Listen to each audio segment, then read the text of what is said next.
هم يضربوش نسوان برضه.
How warped Western discourse is, Juan, about what Palestinians are permitted to do. So if Palestinians kill troops, Israeli troops, occupying their land, which every country in the world would claim the right to do. If there were Russian troops occupying the U.S., it would be cheered if people killed them. But when Palestinians kill military soldiers occupying their land, they're called terrorists.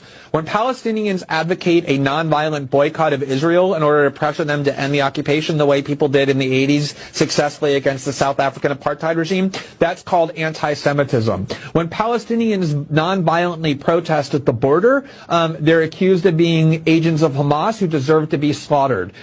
The discourse of the West is that Palestinians have no right to resist or protest this decades-long occupation. They don't have a right to do so violently, and they have no right to do so non-violently. The only thing Western discourse tells Palestinians they're permitted to do is to meekly acquiesce and submit to and obey the dictates of the Israeli government. And I think the world is finally starting to wake up to the fact that this discourse is incredibly immoral, and that Palestinians have just the same rights as everybody else to protest and resist. And during phase one, the Palestinians can also return to their neighborhoods. In all areas of Gaza.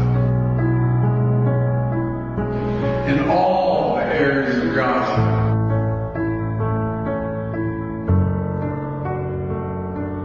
In all areas of Gaza.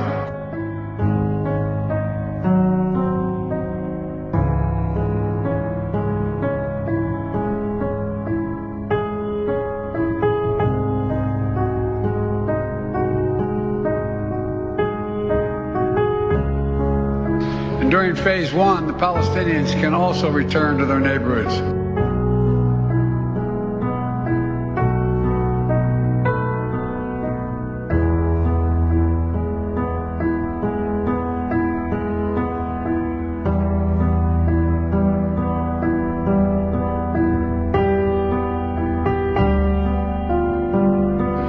In all areas of Gaza.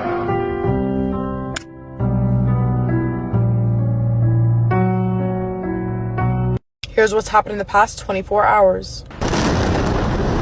The U.S. and Israel are bombing 4 countries simultaneously.